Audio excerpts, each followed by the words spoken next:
Bueno, ahora para el experimento que se va a presentar, que es el de descenso crioscópico, vamos a preguntarnos qué es el descenso crioscópico. El descenso crioscópico es la disminución de la temperatura en un punto de congelación que experimenta una solución con respecto al solvente puro. Todas las soluciones tienen una temperatura de congelación inferior al del solvente puro. La disminución de la temperatura de congelación en un solvente es debido a la presencia de un soluto. Se usa para evitar que la solidificación del agua, por ejemplo, dando ejemplos, la refrigeración de los motores de combustión en las regiones frías donde la temperatura es muy baja, bajo cero quizás, se añaden sustancias al agua para frenar la congelación de ellas y disminuir la cantidad de hielo que haya en estas poblaciones.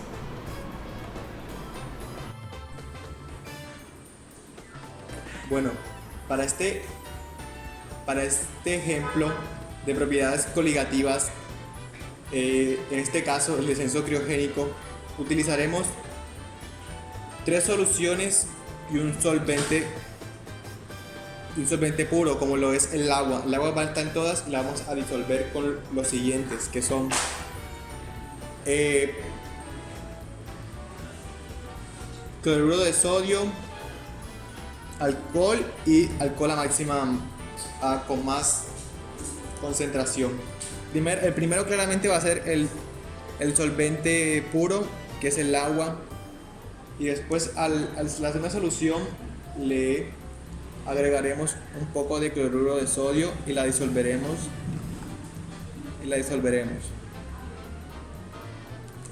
A la segunda solución le agregaremos un poco de alcohol, no más del 10% de lo que es la solución, el agua en sí. Y para la tercera le agregaremos un poco más de, de soluto, como de alcohol, un poco más, como un 50% por ahí. Y lo disolveremos.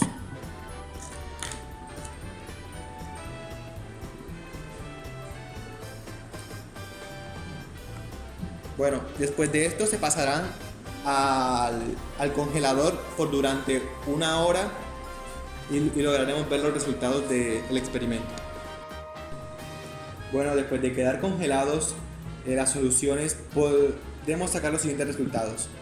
El agua que está en un solvente puro está totalmente congelada.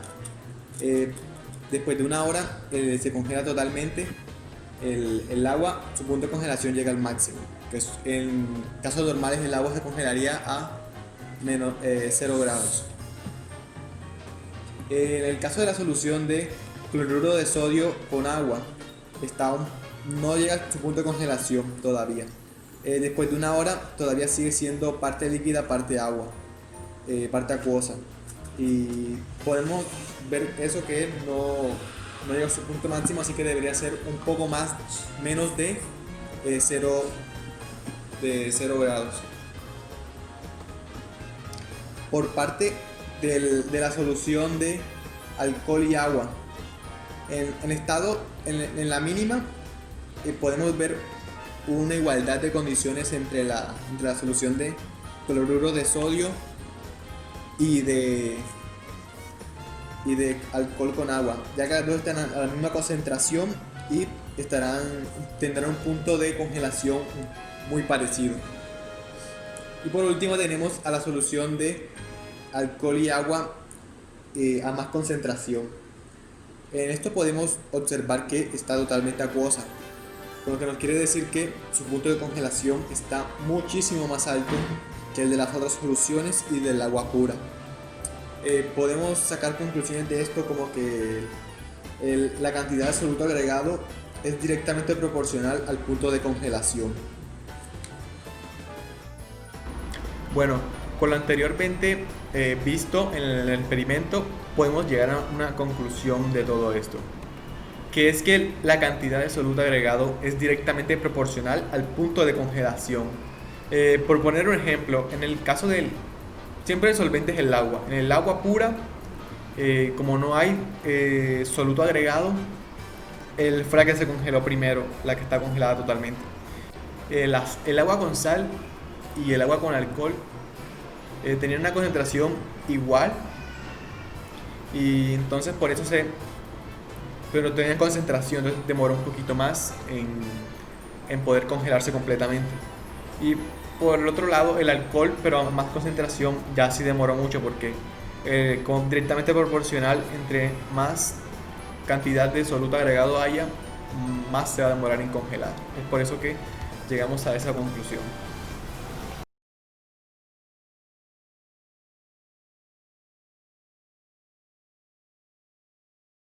Bueno, este experimento que vamos a hacer ahora es el de presión ebulloscópica, que es una propiedad coligativa también, que ya anteriormente he explicado.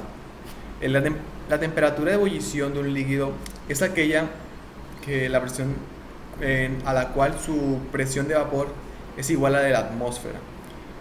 Cualquier disminución de la presión de vapor al añadir un soluto no volátil, que quede muy claro, producirá un aumento de la temperatura de ebullición. La elevada temperatura de ebullición es proporcional a la fracción molar del soluto para hacer los cálculos. Este aumento de la temperatura de ebullición es proporcional a la concentración molar del soluto. Bueno, este experimento que vamos a hacer ahora es el de presión ebulloscópica, que es una propiedad coligativa también, que ya anteriormente he explicado. La temperatura de ebullición de un líquido es aquella que la presión a la cual su presión de vapor es igual a la de la atmósfera. Cualquier disminución de la presión de vapor al añadir un soluto no volátil, que quede muy claro, producirá un aumento de la temperatura de ebullición. La elevada temperatura de ebullición es proporcional a la fracción molar del soluto para hacer los cálculos. Este aumento de la temperatura de ebullición es proporcional a la concentración molar del soluto.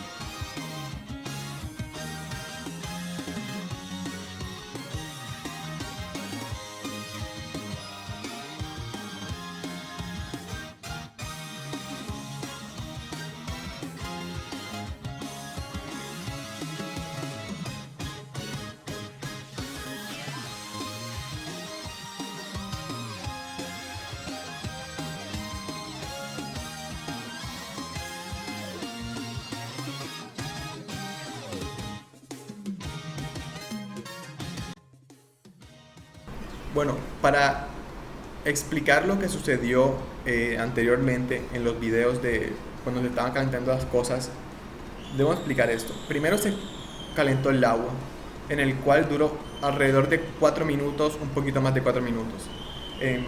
Eso dependiendo ya la elevación la elevación en la que estamos. La temperatura en la que se bulle el agua es de 100 grados. Después duró 4 minutos, claro está, normalmente sin soluto, sin nada. Por último, hicimos la del detergente, que es un soluto no inflamable, no volátil. Entonces demoró muchísimo más, duró alrededor de 6 o más minutos. Demoró 6 y medio minutos. Entonces podemos ver cómo eso afecta. Pero en el segundo experimento hicimos con alcohol, una concentración de alcohol alrededor del 20% o más. Entonces, como es un soluto volátil, demoró solamente 3 minutos, o demoró menos que el agua sola. Eso explicamos que con solutos no volátiles sí demora mucho más, como el detergente, pero con los solutos volátiles dura mucho menos. Esto es gracias porque el aumento de la temperatura de ebullición es proporcional a la concentración molar del soluto. Entre más concentración, más se va a demorar en poder ebullir.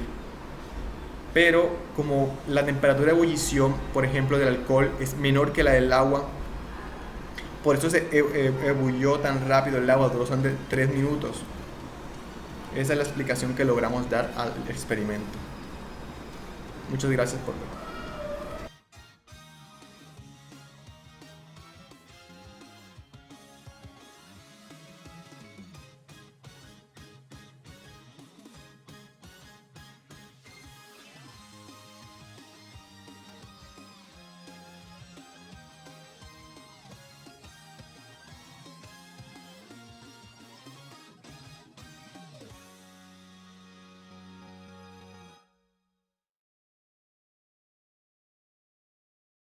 Dayana Stripburgos Covaleda, les voy a realizar el experimento sobre propiedades coligativas de las soluciones.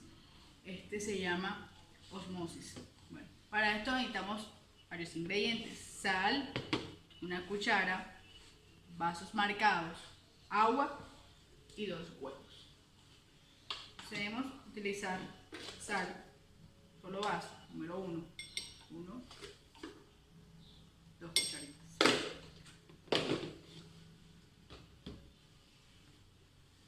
Se le introducen los huevos y pasa a echarse el agua.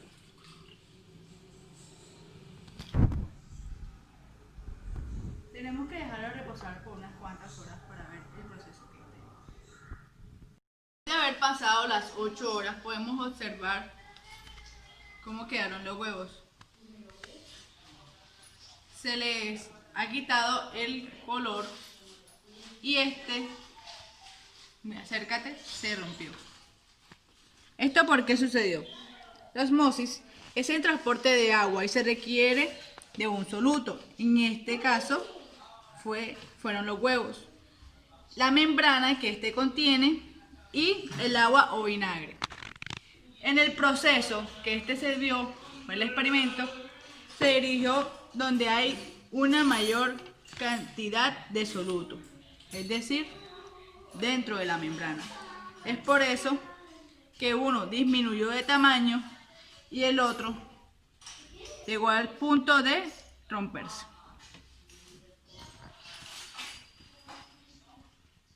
Bueno, ahora seguiremos con el segundo experimento, que se llama presión de vapor.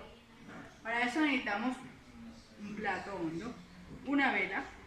Yo, pues, antes de iniciar el video, le pegué al plato agua y un vaso de yo tengo fósforos. Bueno, procedemos a encender la vela.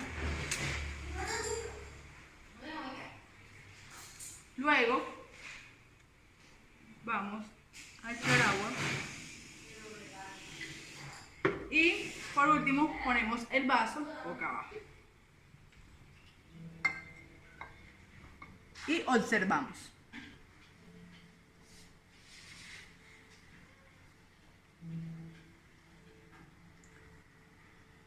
¿Qué ocurrió con el agua? El fuego de la vela consumió todo el oxígeno. El oxígeno es lo que necesita para que el fuego pueda arder. En consecuencia, la presión del fuego se fue disminuyendo hasta el punto de apagarse, como podemos observar, y creándose un vacío. Esto se debe a que la presión atmosférica fuera del vaso es mayor y el agua es empujada hacia dentro del vaso hasta llenar todo el vacío. Miren, pueden observar. Y eso es todo.